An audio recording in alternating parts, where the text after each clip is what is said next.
खबरें तफसील से। बिली ऐप के जरिए बाअसर और तालीम याफ्ता मुस्लिम खवातीन की सोशल मीडिया पर तज़हीक और उनकी बोली लगाने के तशवीशनाक मामले के खिलाफ मुंबई पुलिस सरगर्म हो गई है।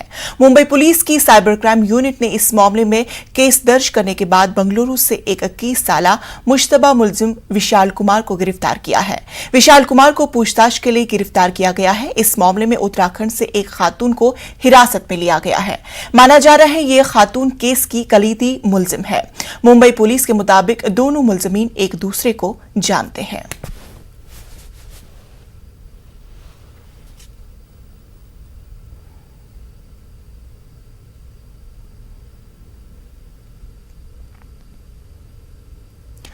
All India Muslim personal law board ने सरकारी स्कूलों में तलबा से सूर्य नमस्कार कराने की सख्त मुखालिफत की है। बोर्ड ने एक बयान जारी करते हुए सूर्य नमस्कार प्रोग्राम की मुखालिफत की है। बोर्ड के जनरल सेक्रेटरी मौलाना खालिद सैफुल्लाह रहमानी की जानिब से एक बयान जारी करते हुए मुस्लिम तलबा व तलबात ऐसे प्रोग्रामों में शरीक नहीं होने की अपील की गई है।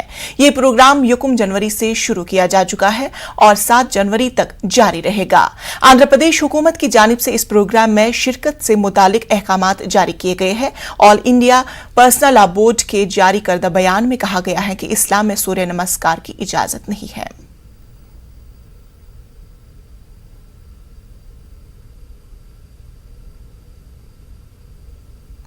मुस्लिम पर्सनल लॉ बोर्ड के रुकन कमाल फारूकी ने न्यूज़ 18 से बात करते हुए कहा कि सरकारी स्कूलों में जहां सभी मज़ाहिब के बच्चे पढ़ते हैं वहां मजहबी प्रोग्राम की इजाजत नहीं होनी चाहिए। मुल्क से अकीदत के लिए दीगर रास्ते हैं। सरकार सिर्फ सूर्य नमस्कार क्यों करवाना चाहती है? उन्होंने कहा कि मुसलमान सिर्फ अल्लाह की इबादत करते हैं, वो सूरज को पूजा नहीं करते। सूर्य नमस्कार को लेकर all India Muslim personal law board ने बयान जारी किया है और सीधे तौर पर सूर्य नमस्कार की मुखालफत की है। मजीद गुफ्तगू के लिए हमारे साथ मौजूद हैं कमाल फारूकी साहब। फारूकी साहब, आप बोर्ड के मेंबर भी हैं। जिस तरह से बोर्ड ने कहा है कि यह संविधान के खिलाफ है और इसमें मुस्लिम तलबा को शामिल नहीं होना चाहिए, क्या कहेंगे? बिल्कुल, ये एक दस्तूरी हक है। अगर कोई प्राइवेट स्कूल ये कर रहा है तो उसका मैनेजमेंट जाने, लेकिन अगर यही काम सरकारी स्कूलों में हो रहा है तो इसका मतलब है कि सरकारी स्कूल में तो हर कौम के, हर मजहब के मानने वाले पढ़ते हैं। तो आप अपनी स्कूल ऑफ थॉट जो है वो बाकी दूसरों के ऊपर नहीं लाजिम कर सकते, उनके ऊपर आप जरूरी नहीं कर सकते आप ये गाएं, और ये बहुत गलत बात है। उसकी वजह यह है कि अगर आप एक सरकारी स्कूल में, जो कि सबके लिए है, जो सेक्युलर स्कूल है, उसमें आप ये प्रोग्राम अगर करेंगे तो मुसलमान बच्चों का अकीदा जो है ना वो उस बात की इजाजत नहीं देता। हमारे यहाँ हम मुसलमान जो हैं, हम किसी दूसरे मजहब के ताल्लुक से कुछ नहीं कह रहे, हम अपने मजहब के ताल्लुक से कह रहे हैं। हमारे यहाँ अल्लाह ताला के अलावा किसी की इबादत परस्तिश करना बिल्कुल हराम है। ये जो प्रोग्राम हो रहा है, ये आज़ादी का जो अमृत महोत्सव चल रहा है, उसके तहत एक प्रोग्राम होना है। तो आज़ादी के उत्सव के वक्त पर ये क्या जरूरी है कि आप वही प्रोग्राम करें जिसमें कि मज़ाहिब के मानने वालों को तकलीफ हो या वो ना करें? आपको तो ऐसा प्रोग्राम रखना चाहिए जो तमाम मजहब के लोग बाग उसके अंदर शरीक हो, क्योंकि आज़ादी किसी एक फिरके के, किसी एक मजहब की तो विरासत है नहीं। आज़ादी तो सबने मिलकर ली है। उसमें हिंदू, मुसलमान, सिख, ईसाई, पारसी, ऊपर जात नीचे जात, सब लोगों ने मुझसे बराबर का हिस्सा लिया है। तो आपको उन तमाम चीज़ों का ख्याल रखना पड़ेगा। और जो आज का माहौल है, उस माहौल के अंदर हमें लगता है कि इसका बेसिकली इसका एक्सप्लॉयटेशन होगा, क्योंकि अब मुसलमान यकीनी बातें नहीं करेंगे तो आप इसी को एक वोट पॉलिटिक्स बना लेंगे। और ये आप लोग जो मुखालफत कर रहे हैं, क्या वो प्रोग्राम की मुखालफत है या मुस्लिम बच्चों के शामिल होने की मुखालफत? हम तो पहली बात तो यह है कि आप किसी सरकारी स्कूल के अंदर, किसी सरकारी स्कूल के अंदर कोई मजहबी प्रोग्राम इस तरह का जिससे दूसरे लोगों की जज्बात मजरूह हों या वो नहीं कर सकते, नहीं करेंगे। अब उसके पीछे लॉजिक क्या है कि जब उस स्कूल के अंदर हिंदू भी बच्चे होंगे, मुसलमान बच्चे भी होंगे, और अगर मुसलमान बच्चे होंगे तो या तो आप उनको कहेंगे कि भाई पढ़ो, तो वो गलत, और नहीं अगर आप कहेंगे तो वो बच्चे जो है वो अपने आप को एलिनेटेड फील करेंगे, क्योंकि आप उसको उस प्रोग्राम के अंदर जो उनके दिल में जो आज़ादी की जो भावना और जो उनकी मोहब्बत है और जो उसके लिए वो सरशारी उनके अंदर आती है, उसको झटका लगेगा। और एक बच्चों की जो साइकोलॉजी, चाइल्ड साइकोलॉजी के ऊपर इसका बहुत बुरा असर पड़ेगा। तो हम ऐसा कोई क्यों काम करें जिससे मसे बच्चों की जो नफ्सियात भी अफेक्टेड हों, उनका मजहब भी अफेक्टेड हो। आप प्राइवेट स्कूल में जो मर्जी आया करें। और जहां तक जैसे सेक्रेटरी साहब ने एक बात ये भी लिखी है कि जहां तक ये इन तमाम मसे के प्रोग्राम्स का ताल्लुक है, तो इन प्रोग्राम्स के अंदर आप नेशनल सॉन्ग्स गाइए। मसे बहुत सारे ऐसे हैं, उर्दू में, हिंदी में, संस्कृत में, बहुत सारे ऐसे हैं जो मुल्क के लिए, मुल्क के तईं वफादारी, ईमानदारी और मुल्क के ऊपर जान कुर्बान करना और मसे वो सब कुछ जो है उसमें किसी को कोई इतराज नहीं हो सकता। लेकिन कई लोग ये सवाल उठाने लगते हैं कि जब भी कोई ऐसा मसला आता है मुस्लिम पर्सनल लॉ बोर्ड जरूर टांग अड़ाता है। कैसा मसला आता है और मुस्लिम पर्सनल लॉ बोर्ड का टांग अड़ाने का क्या मतलब है? हमें यह लगता है कि जब भी कोई इस तरह की चीज होती है तो ये जो फ्रिंज एलिमेंट्स हैं ये अपनी टांग नहीं बल्कि अपना पूरा जिस्म लड़ाकर पूरे मुल्क को तकसीम के दहाने पर रखते हैं। किसने कहा आपको कि भाई आप सरकारी स्कूलों के अंदर ये करें? आप अपने और बहुत सारे प्रोग्राम हैं। अगर मैं नहीं गाना चाहता आप मुझको कैसे मजबूर करेंगे? या मुझको मैं एक अच्छी आवाज रखने वाला हूं, मेरा स्वर अच्छा है, मेरा मौसीकी गाने का मुझको तरीका आता है, सब कुछ आता है, मैं मुल्क के लिए बहुत अच्छा गाना गा सकता हूं, लेकिन आप मुझे मजबूर करेंगे कि नहीं साहब सूर्य नमस्कार का गाना गाना पड़ेगा आपको। That is wrong. Cameraman Firoz Wani के साथ खुर्रम शहजाद, न्यूज़ 18 दिल्ली।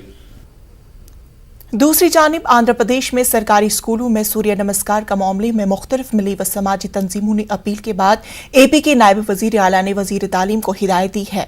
नायब वजीर आला ने स्कूल के तमाम तलबा के लिए सूर्य नमस्कार लाजमी नहीं करने की हिदायत दी। नायब वजीर आला SP अमजिद बाशा ने लेटर में लिखा है कि हमारे मुल्क में मुख्तलिफ मजाहिब के मानने वाले हैं और सबके अलग अलग अकीदत होती है, इसलिए सूर्य नमस्कार को लाजमी नहीं किया जा सकता।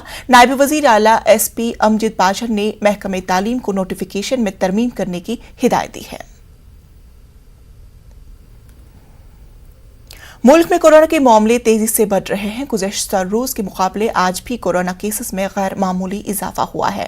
महकमे सेहत की जानिब से जारी करदा आदादोशुमार के मुताबिक आज 37,000 से ज्यादा मामले दर्ज किए गए हैं, जबकि इसी दौरान 124 लोगों की मौत भी हो गई है। 24 घंटों के दौरान 11,000 से ज्यादा अफराद सेहतियाबी हुए हैं। वहीं मुल्क भर में आज 1,71,000 से ज्यादा एक्टिव मामले हैं।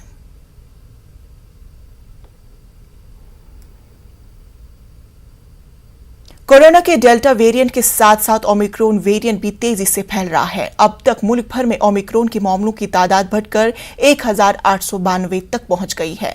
महाराष्ट्र और दिल्ली में ओमिक्रॉन के सबसे ज्यादा मामले सामने आए हैं। महाराष्ट्र में अब तक 568 और दिल्ली 382 ओमिक्रॉन के मामले दर्ज किए गए हैं।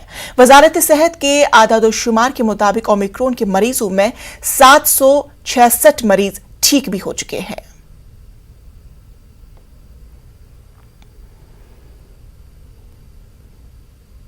दिल्ली में कोरोना और ओमिक्रॉन की सूरत हाल के मद्देनजर वीकेंड कर्फ्यू के निफाज का ऐलान किया गया है। सरकारी दफातर पूरी तरह से बंद रहेंगे।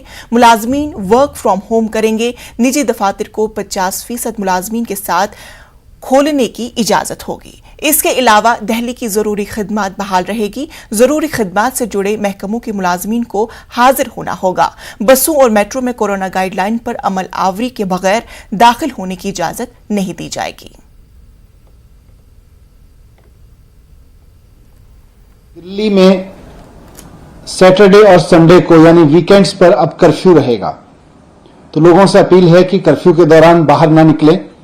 बहुत जरूरी होने पर हॉस्पिटल या कोई बहुत एसेंशियल जरूरत पर ही बाहर निकलें, लेकिन सैटरडे संडे को कर्फ्यू का पालन करें, घर में रहें, वर्क फ्रॉम होम करें या परिवार के साथ बैठें। दूसरा, केसेस ना बढ़ें इसलिए यह भी फैसला लिया गया कि जितने भी गवर्नमेंट ऑफिसेज हैं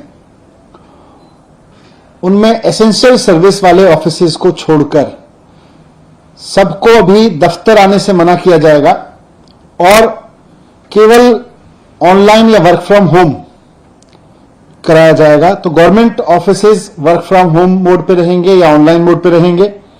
प्राइवेट ऑफिसेज को 50% अलाउ किया जाएगा, वो 50% कैपेसिटी ऑफलाइन रखें और 50% ऑनलाइन या वर्क फ्रॉम होम रखें।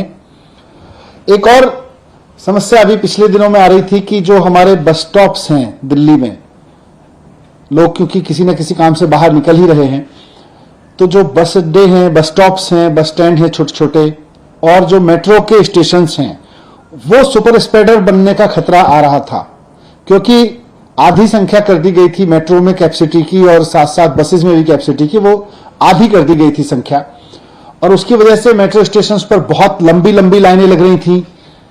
बस स्टॉप्स पर बहुत लंबी लंबी लाइन लग रही थी, वहां भीड़ हो रही थी, कई जगह भीड़ अनियंत्रित भी हुई और ऐसे में कोरोना ओमिक्रॉन जो है वो सुपर स्प्रेड हो सकता है वहां से। इसलिए इसको देखते हुए ये भी फैसला लिया गया कि बसें और मेट्रो पूरी कैपेसिटी पे चलेंगी, लेकिन एक भी व्यक्ति को बिना मास्क के अंदर अलाउ नहीं किया जाएगा। दिल्ली के वजीर आला अरविंद केजरीवाल कोरोना का शिकार हो गए हैं। वजीर आला अरविंद केजरीवाल ने आज सुबह ट्वीट करते हुए इसकी जानकारी फराहम की। केजरीवाल के मुताबिक उन्हें हल्की अलामत है और उन्होंने खुद को घर में आइसोलेट कर लिया है। वजीर आला केजरीवाल ने गुज़श्ता चंद रोज में उनके राबते में आने वालों से टेस्ट करवाने और खुद को आइसोलेट करने की अपील की है।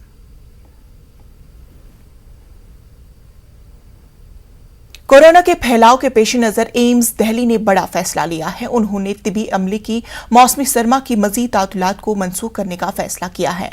अमले को हिदायत दी गई है कि कोरोना वबाई बीमारी की वजह से फौरी तौर पर अपनी ड्यूटी पर हाजिर हो जाए ताकि अवाम को तमाम तर सहूलियात फराहम की जाए।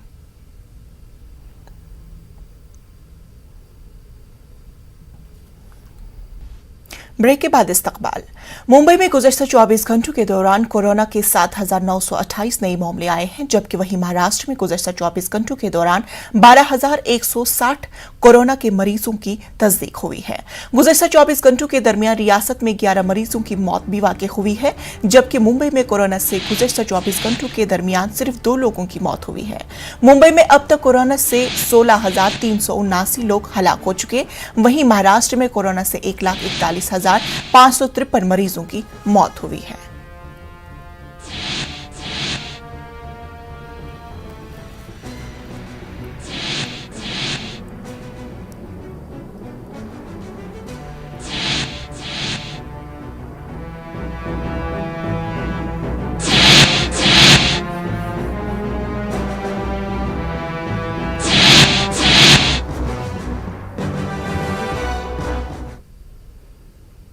महाराष्ट्र में ओमिक्रॉन की तादाद में मुसलसल इजाफा हो रहा है। महाराष्ट्र में गुज़श्ता 24 घंटों के दौरान ओमिक्रॉन के 68 नए केसेस दर्ज किए गए।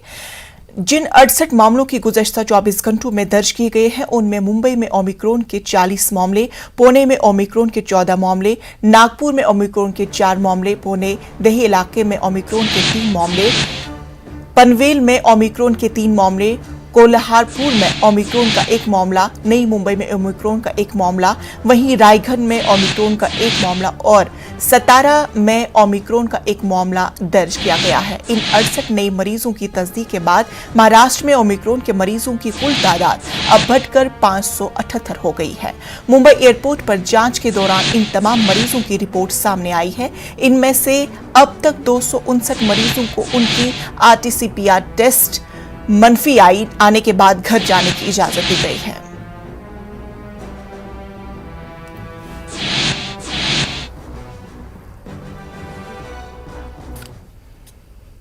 ओमिक्रॉन के बढ़ते हुए मामलात के पेश नजर बीएमसी ने इमारत को सील करने की प्रोटोकॉल में तरमीम की है। बीएमसी के नए सर्कुलर के मुताबिक अगर किसी इमारत के विंग कॉम्प्लेक्स या सोसाइटी के 20% फ्लैट्स में कोरोना के मुस्बत मरीज पाए गए तो पूरी इमारत को सील कर दिया जाएगा। बीएमसी कमिश्नर IS चहल ने सर्कुलर जारी किया है, जिसके मुताबिक मरीज और इसके राबते में आने वाले लोगों को प्रोटोकॉल पर सख्ती से अमल करना होगा। कोरोना के मरीजों को 10 दिनों तक अलग थलग रहना लाजमी करार दिया गया है। इसी तरह ज्यादा खतरे वाले अफराद को 7 दिन के लिए लाजमी तौर पर क्वारंटाइन होना होगा। 5वें और 7वें दिन उनका कोरोना टेस्ट करवाना होगा। सोसाइटी मैनेजिंग कमेटी क्वारंटाइन खानदान के लिए राशन, अद्वियात और दीगर जरूरी सामान फराहम करेगी। इमारत को सील करने का अमल वार्ड की सतह पर किया जाएगा। लोगों को कोरोना के हवाले से मेडिकल ऑफिसर या वार्ड ऑफिसर से जारी करदा प्रोटोकॉल और कंटेनमेंट के कवानीन पर सख्ती से अमल करना होगा। मुंबई में घनी आबादी वाले इलाकों में कोरोना के मरीज पाए जा रहे हैं, इसीलिए बीएमसी ने इमारत को सील करने के कवानीन में तरमीम की है।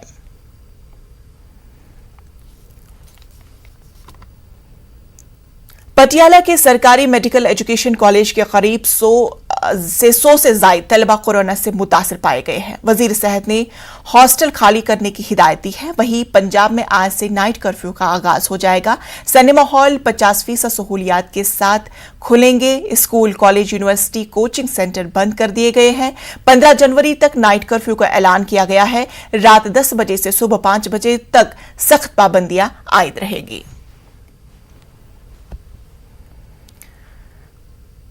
पटना के नालंदा मेडिकल कॉलेज अस्पताल के 72 जूनियर डॉक्टरों और तालिब इल्मों की कोरोना रिपोर्ट मुस्बत आई है। 153 जूनियर डॉक्टरों और मेडिकल स्टूडेंट्स का RT-PCR टेस्ट किया गया है। उनमें से 72 की रिपोर्ट मुस्बत आई है। इसमें 23 जूनियर डॉक्टर और 49 तालिब इल्म शामिल हैं। NMCH में कुल 168 डॉक्टर और तलबा कोरोना से मुतासर हैं। इसकी तस्दीक अस्पताल के सुप्रिंटेंडेंट ने की है। वहीं आज वजीर आला नीतीश कुमार ने आला ओहदेदारों के साथ कोरोना की मौजूदा सूरत हाल से मुतालिक जायजा मीटिंग करने जा रहे हैं। एक तरफ हुकूमत और जिला इंतजामिया कोरोना वबा से बचने के लिए बेदारी मुहिम चलाकर लोगों को मास्क और समाजी फासला रखने की तरगीब दिला रही है, तो वहीं दूसरी जानब हुकूमत की लापरवाही की वजह से बिहार के मुंगेर में किसान अपनी जान खतरे में डालकर कोरोना परवाह के बगैर इकट्ठे होकर व्यापार मंडल में अपने खेतों के लिए खाद लेने को मजबूर है। मुंगेर में खाद लेने के लिए किसानों की भीड़ देखी जा सकती है। खाद की कमी की वजह से किसान जल्द से जल्द खाद लेकर अपनी फसलों को महफूज बनाने की कोशिश में है। किसानों का कहना था कि खाद न डालने से फसल तबाह हो रही है। जिला पदाधिकारी का भी आदेश है, ज्वाइंट ऑर्डर है। इसमें मास्क चेकिंग करना है। लोगों को पहले तो प्रचार किया गया है, माइक से जागरूक भी किया जा रहा है। जो नहीं मान रहे हैं उनको फाइन किया जा रहा है। इससे एक बार फिर से बढ़ना प्रारंभ हो गया है। मास्क ही बचाव का एकमात्र उपाय है। लोगों को जागरूक भी करना है। वैसे हठी जो मान नहीं रहे हैं उनके ऊपर फाइन भी किया जा रहा है। खाद मिलबे नहीं करे, जहाँ आबे छै के आधार कार्ड जमा कीजिए, आधार कार्ड कखनो लेबे नहीं करे छै और खोजे छै तो मिलबे नहीं करे छै। आबे छै लाइन में लगे के जाय छै। क्या दिन से 6 दिन हो गए। खाद नहीं मिलता की करबो तब की करबे, थोड़ी की करबे। कितने खेत छो? 2 बीघा। यही हो रहा है सर कि हम लोग 5 बजे लाइन में आके खड़े हुए, ठीक है, और ये लाइन पहले लगा हुआ था। उधर से ऐसा भगदड़ मचाया इन लोगों ने कि मतलब कि हम लोग पीछे हो गए और वही लोग आगे हो गया। और प्रशासन जब आई तो फिर 3 लाइन लगा दिया, बोला आप इधर से लीजिए, इधर से लीजिए। हम लोग को यही दिक्कत हो रहा है कि हम लोग 5 बजे से आके मेहनत किए, असफलता बाद में मिलेगी, नहीं मिलेगी। अमेरिका में गुज़श्ता 2 हफ्तों के कोरोना के केसेस में तेजी से इजाफा हो रहा है। हर रोज कोरोना के केसेस में इजाफा देखा जा रहा है। एक रिपोर्ट के मुताबिक पीर को अमेरिका में 10 लाख से ज्यादा अफराद कोरोना वायरस से मुतासर हुए।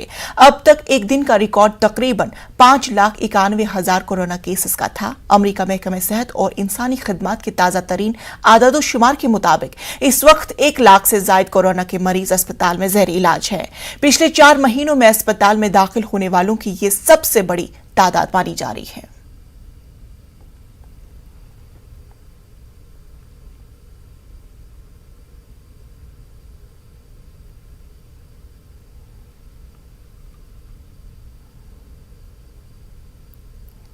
खबरों में फिलहाल इतना ही। आप देखते क्रिप्टो की समझ।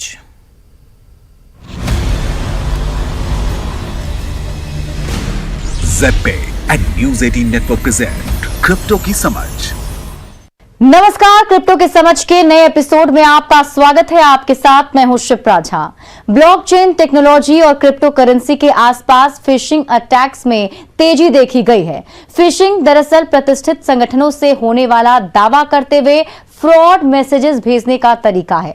फिशिंग मैसेज या ईमेल की पहचान कैसे करें?